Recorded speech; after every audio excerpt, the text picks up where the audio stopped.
She married my cousin brother while I was sick and in coma and told me she thought I would make it. The first sound I remember was the slow, methodical beep of a heart monitor. Then came the fluorescent hum of hospital lights, the sterile chill in the air, the weight of my own body like I was tied to the mattress. I couldn't move, not yet. But I was awake. I was back. Or so I thought. There were voices outside the curtain, low and muffled at first. But then hers, my wife's. We'll sort the paperwork once he's officially transferred to long-term care. I just didn't think he was going to make it. Then a male voice.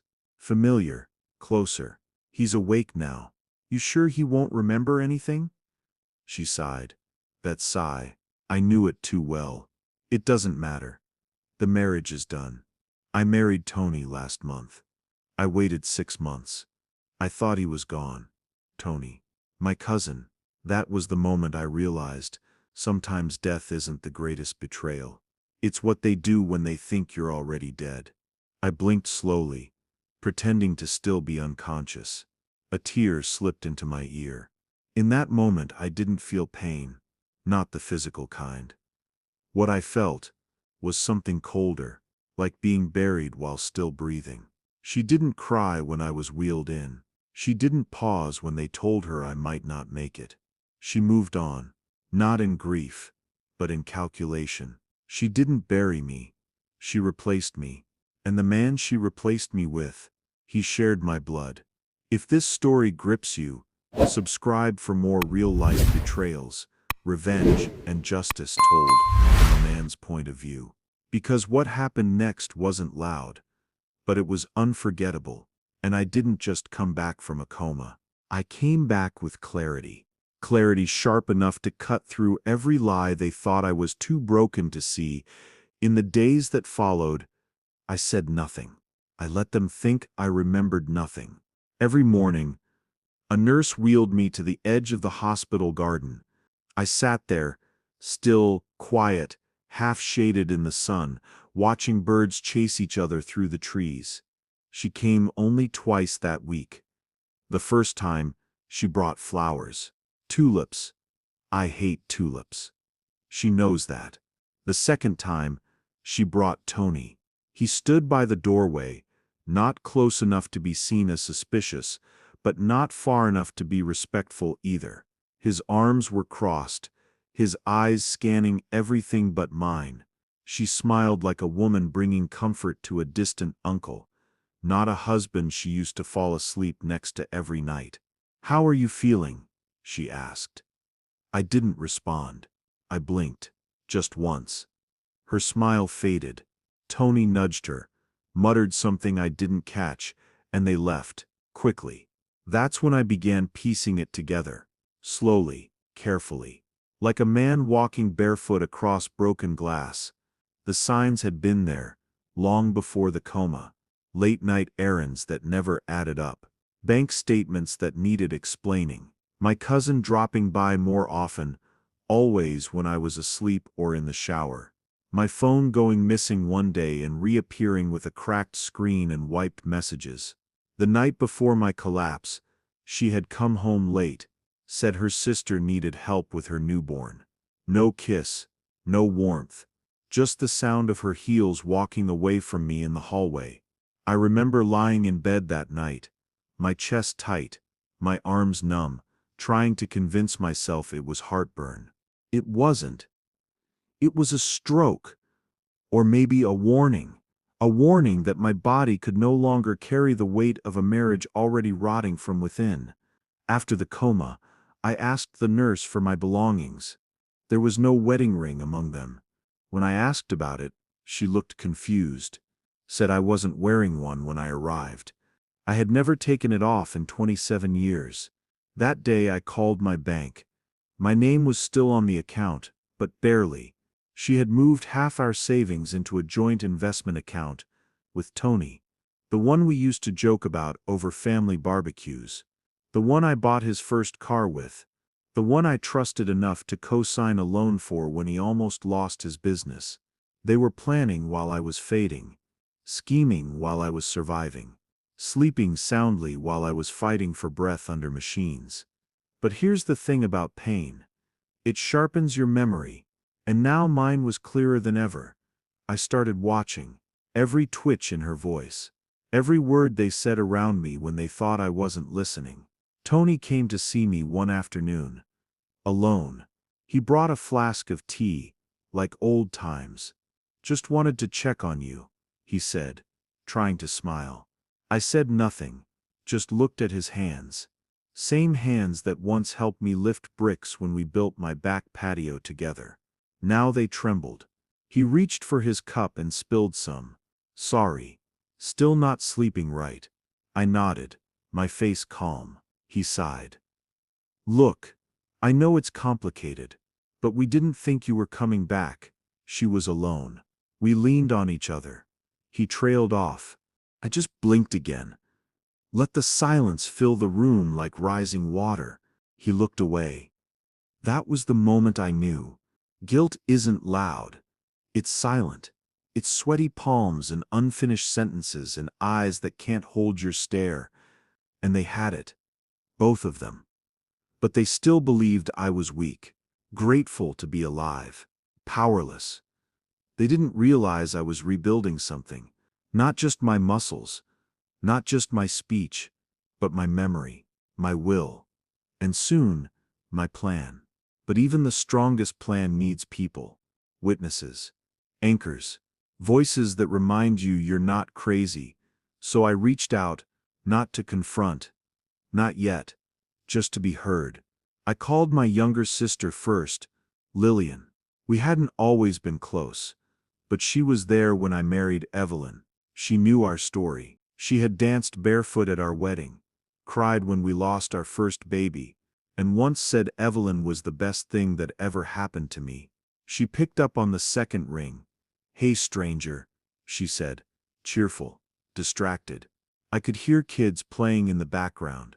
I waited for a quiet moment, then said, "Lil, I need to talk to you. Something's not right with Evelyn." With Tony. The line went still. I told her everything. Carefully, slowly. I didn't dramatize. I just laid out the facts like stepping stones across a river I hadn't dared cross before. She was quiet, the whole time. When I finished, she let out a breath. "Brother," she finally said, "I love you. But you've been through a lot. I mean, you were out for months. People change. Situations change. Maybe she just didn't know what to do. Maybe you're remembering it wrong." It hit harder than I expected. Not her words, her tone. That gentle, condescending tone people use when they think you're lost in your own story. I didn't argue. I thanked her and hung up. But inside me, something cracked. Not from the betrayal, from the dismissal. Next I called my son. He's 28, works in finance. Sharp, no nonsense. I figured if anyone could follow the paper trail, it'd be him. He listened longer than Lillian did. But when I brought up Ted, "This sounds paranoid." "I have copies," I said. "Bank transfers, power of attorney forms signed with forged dates. Her name is on my private investment account. So is his." He went silent. "Then look, even if it's true, you were gone, Dad. Maybe she was just scared. Maybe she thought she had to survive." I almost laughed. "Survive? On whose money? In whose house?" He said. "I'm not taking sides. Just don't go looking for enemies everywhere. Maybe focus on getting better." Click. That night, I sat by the window in my rehab apartment. Outside, the moon was full, spilling light over the cracked sidewalk like silver milk. I thought of all the nights Evelyn had slept beside me. Her back warm, her breathing soft. I thought of every dinner I'd cooked, every coat I'd hung for her, every anniversary gift I'd chosen with care. I thought of the time she cried when my mother passed. And I had held her through the night, even though I was the one who had lost a parent. I thought I had built a life brick by brick with someone who'd do the same for me. Turns out, I was laying those bricks alone, and when the structure cracked, she ran. No, she didn't just run. She rearranged the furniture and let someone else move in. I whispered aloud to the silence. I could forgive betrayal, but being doubted by a loved one? That cracked something deeper, because if the people closest to you won't believe you, you stop trying to be believed. You start building something else, not a case, not revenge, but resolve. The kind that doesn't ask for permission, the kind that moves in silence, the kind that when it lands, is final and irreversible. The kind that when it lands, is final and irreversible. That was the kind of resolve I carried when I returned home for the first time. They didn't expect me that day. My son drove me. He still didn't believe everything, but he was willing to help now more out of guilt than conviction. The driveway had changed. New lights, my favorite oak tree trimmed down without care, and a security camera installed above the garage, angled not at the street, but at the door. The same door I'd built with my hands 22 years ago. She opened it with surprise, a little too quickly. Behind her, Tony stood barefoot in my slippers, sipping coffee from my world's best dad mug. She forced a smile. "You're not supposed to be here yet," the doctors said. "This is still my house," I said softly. Tony chuckled under his breath. That was his mistake. I didn't look at him. I looked past them both to the photo frames on the console table. My wedding picture was gone, replaced with a portrait of Evelyn and Tony at some beach resort. She wore the necklace I gave her on our 10th anniversary. My hands didn't shake. My voice didn't raise. I simply walked in.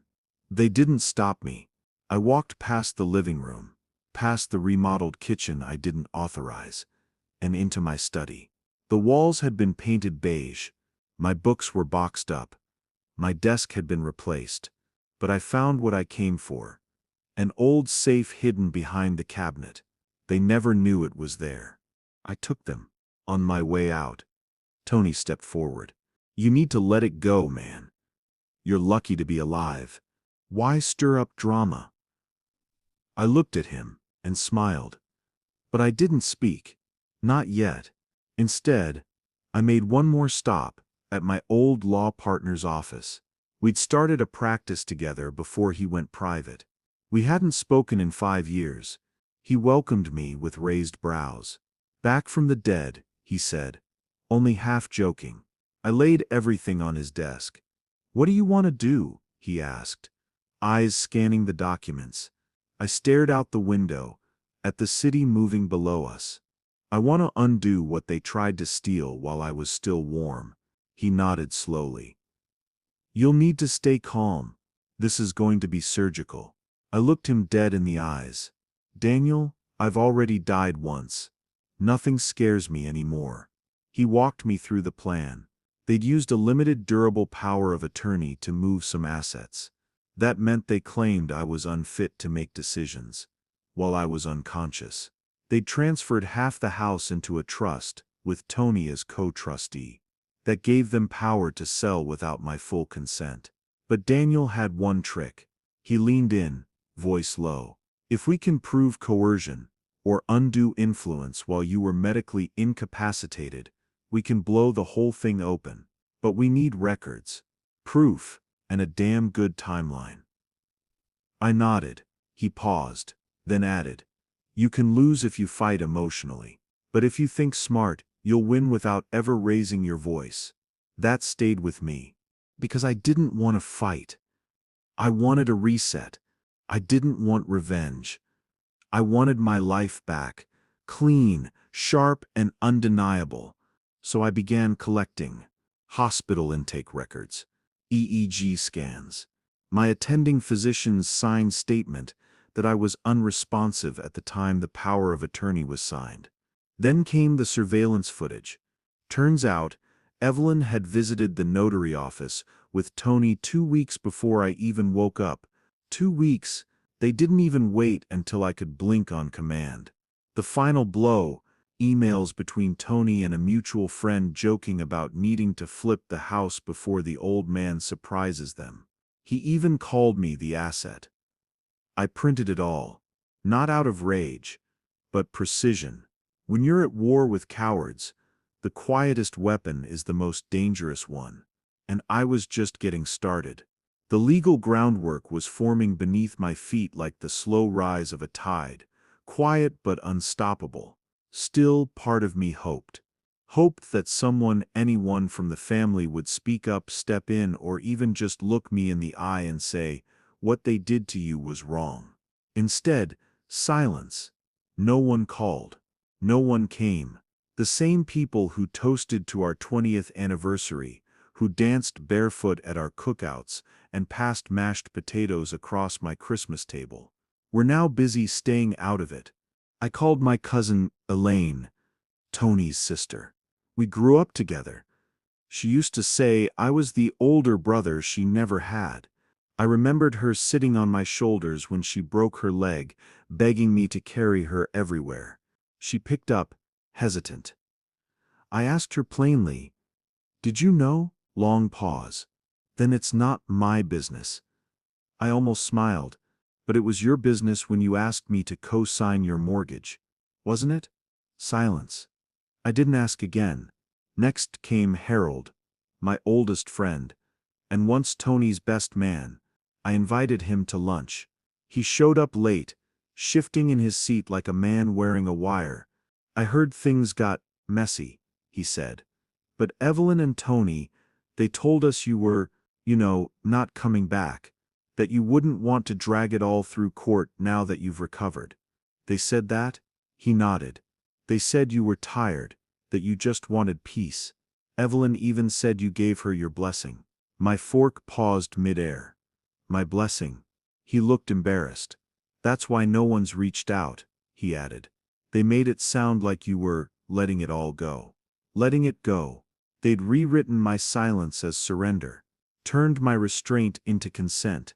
And the people I had once fed, clothed, and stood up for, they accepted the new version without question. Why? Because it was easier than facing the ugly truth, that they all stood by while I was buried alive. I sat through that lunch, nodding, smiling politely, while my stomach burned. On the way home, I stopped by the park. Watched two boys race up a hill, laughing so hard they fell halfway down and didn't even care. And I realized something. There's a loneliness that comes after betrayal that no phone call can fix. It isn't loud. It doesn't sob or scream. It just settles over you like fog. Quiet, cold, and unshakable. That night, I went through old photo albums, not out of sentiment, but confirmation. Weddings, holidays, graduations. I had been there for all of them, paid for most of them. And when I needed them, they gave me silence. Or worse, believed the lies. That's when I wrote the first name down on the envelope. Elaine, then Harold, then 5 more. People who didn't betray me directly, but chose the easy story over the true one. Each one would get a letter when it was all done, not with anger, but with facts. Because I wanted them to know, not guess, what silence had cost them, and what it had cost me. As I folded the first envelope, I spoke to the quiet. Sometimes the ones who share your blood are the first to doubt your worth. But that's okay, because soon they would remember exactly who I was. Not just a man who paid for the barbecue grill and built the deck behind the house. Not just the quiet husband who drove everyone home after parties and always left with the folding chairs no one else offered to carry. No, I was the man who watched, who remembered, and who never moved without purpose. And now, I was moving. But not with noise, with silence. They expected me to break, to cry, to beg. That's the thing about guilt. It doesn't get louder when you scream, it gets quieter when you don't. And so I stopped calling. I stopped showing up. I didn't ask anyone to listen. I let Evelyn and Tony think I was retreating. I knew they watched my every move, my bank card activity, my physical therapy schedule, my messages to our son. I let them believe I was just tired. Meanwhile, behind the scenes, Daniel and I were laying out every document, date, and signature like dominoes. We mapped timelines, compared email headers to legal documents, collected hospital admission logs, surveillance footage from a notary office, the voice recording of Evelyn telling a nurse, "He doesn't even have brain activity." She said it laughing. We filed quietly, no threats, no letters, no warning. Then came the mediation request. I declined. Tony's lawyer called Daniel asking for a peaceful sit-down. Daniel passed the message to me. "They're trying to end this before it hits court," he said. "They know we're about to expose more than just asset fraud." "What do they want?" "A proposal," Daniel said, smirking. "She wants to keep the house. He wants to settle for a split of your pension." I laughed. A full, deep laugh. The kind I hadn't allowed myself since before the coma. "Tell them I'm not negotiating with squatters." But still, the pressure came. My son called. "Dad," they said, "you're dragging this out."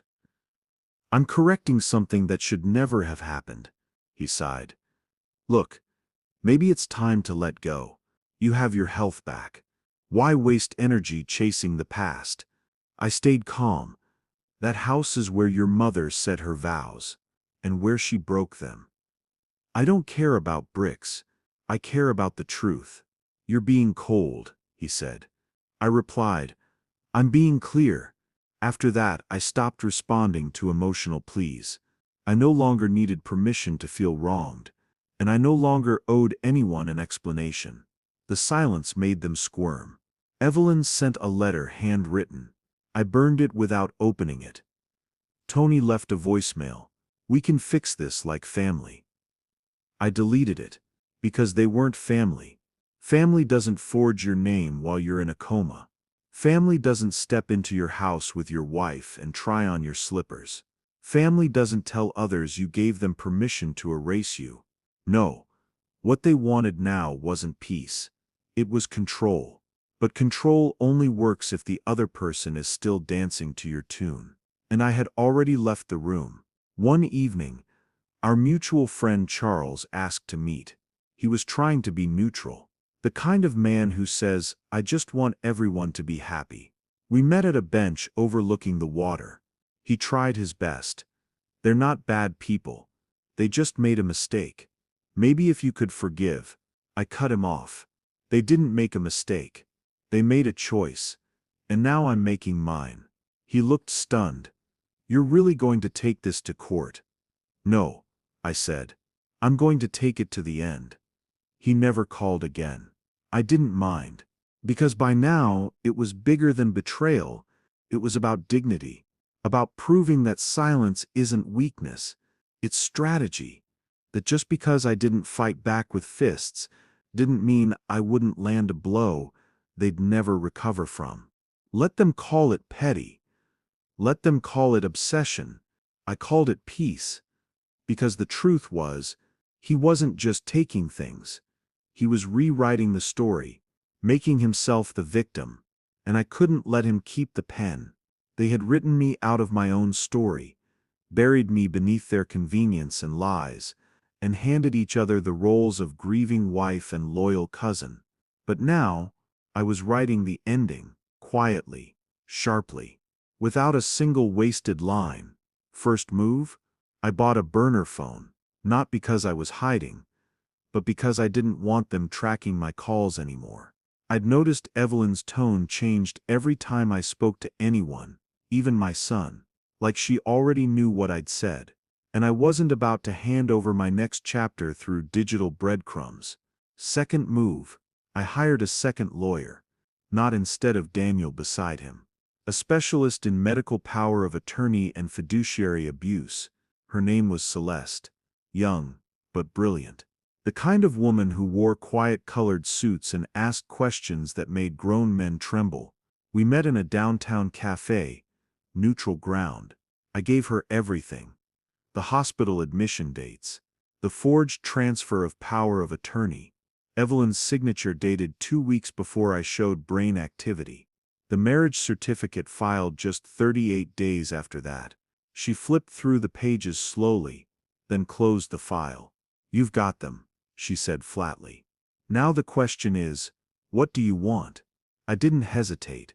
"I want everything that was mine back, and I want her to have to explain why she signed away my name while I was still breathing." She leaned in. "Then we'll file in 2 courts, probate and civil, one for the fraud, the other for damages." I nodded. Then she added, "And there's one more angle." She opened a folder. "Turns out, Tony had used some of my funds to invest in a silent partner deal for a small logistics company, a business now tied to several questionable accounting records and a pending IRS audit." Celeste smiled. "If he testifies, this opens up." That was the moment I realized I didn't need to fight them. I needed to let the truth do what fire does to paper: burn quietly, completely. Next, I visited the notary, who'd stamped the original power of attorney. She was older, sharp, nervous when she saw the papers again. "I don't recall this appointment," she said, flipping through her logbook. I pointed to the timestamp. "You signed that while I was still in ICU. I have hospital records that prove I was on life support at that moment." She looked pale. "I could lose my license." "Just tell the truth," I said. "You don't have to go down with them." She nodded, already reaching for her phone. Step by step, quietly, and without theatrics, I pulled the threads. Evelyn had sold one of our joint stocks to cover the kitchen remodel, illegally. Tony had used my identity to secure a short-term loan he defaulted on 2 months later. They had used my stillness, my absence, as camouflage. But I was back now, and I had questions. The most chilling one came when I confronted Tony's new partner in the logistics company, a woman named Amanda, who had no idea who I was. She invited me in, confused by my presence. I simply handed her a copy of the loan Tony had signed under my name. "He's married to my wife now," I said quietly, "and I'm about to take back what they built on my coma." She swallowed hard. "Are you threatening me?" I smiled. "No. I'm asking you something simple. Can you carry the burden he's about to become?" She stared at the paper in her hands, realization slowly clouding her face. I left without another word. Sometimes you don't need to slam the door. Sometimes the click is loud enough. The next morning, Celeste filed the fraud complaint. Daniel followed with the civil suit. Evelyn and Tony were officially served. Not by me, by the system they tried to manipulate. A system I helped build. A system I knew better than them. My son called that night. I got a call from Mom. "She's freaking out. Tony too." I said nothing. He asked, "Was this your plan all along?" "No," I said. "My plan was to grow old with your mother." She changed the plan. "I'm just correcting the course." He was quiet for a while. "Then I didn't know." "I know you didn't. That's why I'm not angry with you," he asked. "What happens now?" I answered calmly. "Now, we wait." Because the storm had been silent so far, but the thunder was coming, and it didn't arrive with yelling or fists. It came in a quiet conference room, with beige walls and a long table no one wanted to sit at. The court had ordered mandatory mediation before trial. Evelyn and Tony requested a delay, denied. When I walked into that room, I didn't come with emotion. I came with a slim black folder and a pen that clicked once. They were already seated. Evelyn wore a pale pink suit, the same one she'd worn to my retirement party. Tony looked older, gaunt, paler than I remembered. He wouldn't meet my eyes. Their lawyer stood between them, shuffling papers, whispering urgently. My lawyers, Daniel and Celeste, flanked me, calm and still. They'd prepared the battlefield down to the last inch. The mediator, a gray-haired man with tired eyes, welcomed everyone and began reading from the case file. It didn't take long before Evelyn's lawyer tried to break the flow. My client would like to propose a solution that avoids dragging this through the public system. Celeste slid a sheet across the table. No need, the solution is already here. The lawyer frowned, skimmed the paper, then paled. What is this? The timeline, Daniel said, cool and slow. Medical records, signature logs, notarization timestamps, financial withdrawals, all in conflict with Mr. Owen's state of consciousness at the time. A clear abuse of fiduciary authority, and in one case, documented identity fraud. Tony finally looked up. Wait, what fraud? I met his gaze. You signed a bank loan in my name. The account was closed 2 weeks after I regained consciousness. His face drained of color. Evelyn shifted uncomfortably. That wasn't me. I turned to her, slowly. You moved money from our investment account to fund a remodel in a house you weren't entitled to, while I was unconscious, and married my cousin before I could speak again. That wasn't you either? She bit her lip. For the first time in months, I didn't see her as the woman I married. I saw her as someone who had studied my loyalty and used it as a map to rob me blind. The mediator asked if I wanted to make a statement. I stood, not because I needed drama, but because I wanted to feel the weight of every truth I was about to speak. I gave 30 years of my life to a woman who called me her safe place. I thought I was building something real, but when I collapsed, when I couldn't fight back, she didn't stand guard. She opened the door and invited the storm in. I paused. He thought my silence meant surrender. He never guessed it meant I was building a case. The room went still. The mediator asked Evelyn's lawyer if they had a response. He turned red. We'd like to take this under review. Celeste nodded. No problem. But in 2 days this goes public. And then it becomes a matter of court record. We left without another word. No handshake. No eye contact. Just the sound of chairs scraping the floor as we walked out, and left them sitting in their own collapse. That night, my phone buzzed. A text. From Evelyn. It said, I didn't know how to live without you, so I tried to survive above you. I was wrong. I stared at the screen, then deleted it. No reply. Because sometimes the most powerful response is to give none at all.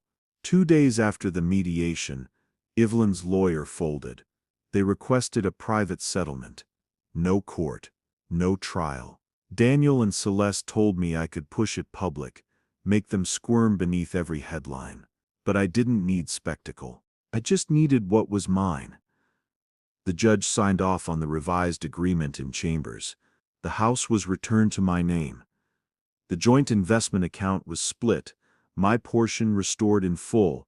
Evelyn forfeited all claims to my pension, and Tony's fraudulent loan was attached to his personal credit. Quiet. Clean. Final.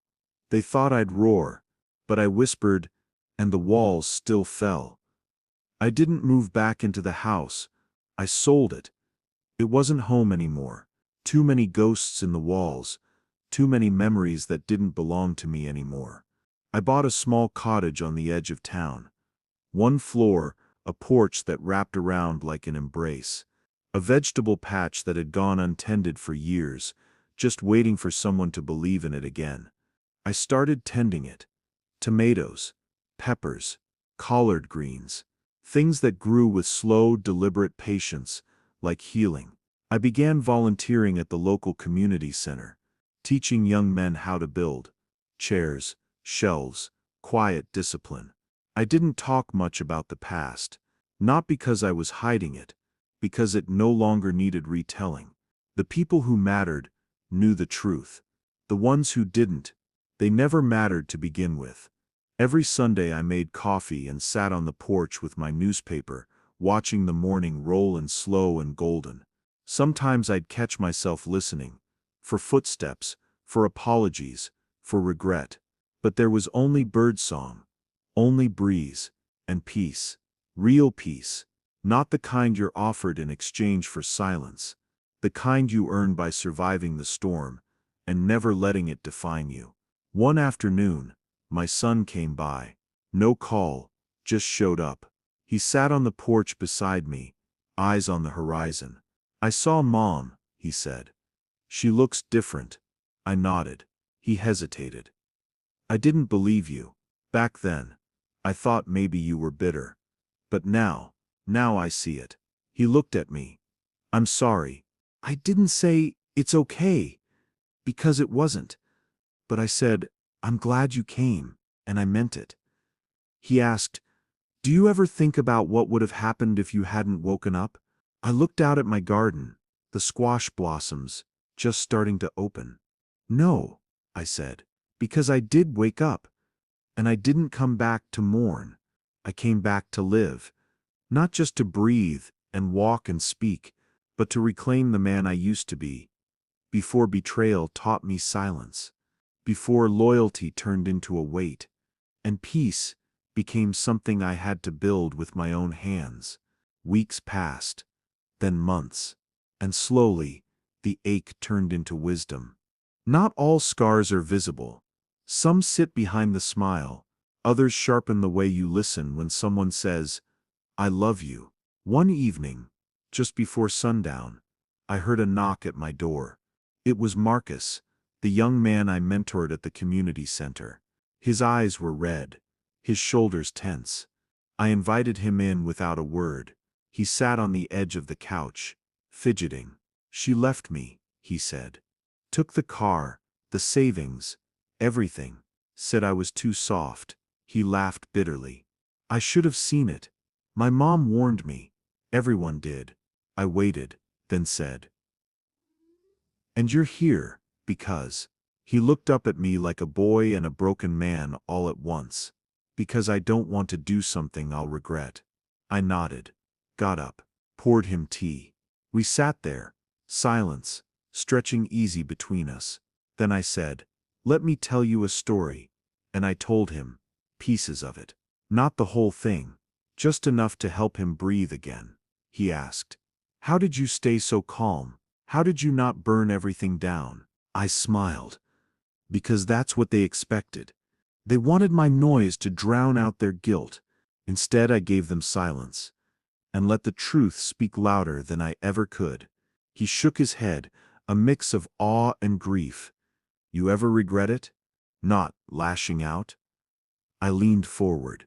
"Son, don't shout. Don't run. Think. Then move once. So clean and so strong that no one sees it coming. That's how you win." He nodded slowly, tears drying in his eyes. When he left, he hugged me, tight. And for a long while after he walked down the gravel path, I stood there, watching the sunset turn the sky to fire. In the distance, the wind carried faint laughter, neighbors enjoying a dinner outside, kids running barefoot. Life, still going. I turned, walked back into my house, and paused at the dining table. There was a small envelope sitting there, postmarked 3 weeks ago, no return address. I didn't open it, didn't need to, because sometimes the people who wrecked your soul want to have the last word. But I had already written mine, without revenge, without rage, just truth. And when the truth stands still, unmoving, unshaken, everything that pretends to be real crumbles on its own. I lit a candle, set the envelope in a drawer, then went out to the porch, poured myself a glass of cold water, and sat in the quiet. Nothing needed fixing, nothing needed chasing. It was done. Not just the battle, but the old version of me, the one who begged to be loved right, to be chosen, to be believed. He was gone. And what stood in his place was a man who knew his worth. Even if the world forgot, even if love betrayed, even if silence was all that answered. Because sometimes, the quietest man at the table is the one holding the sharpest truth. And once you've lived through a betrayal that tried to bury you, Peace isn't the absence of pain. It's the proof that you rose anyway. If this story spoke to something buried deep in you, share it. Tell your story in the comments. And don't forget, subscribe for more real stories of those who saw the storm and stood still until it passed.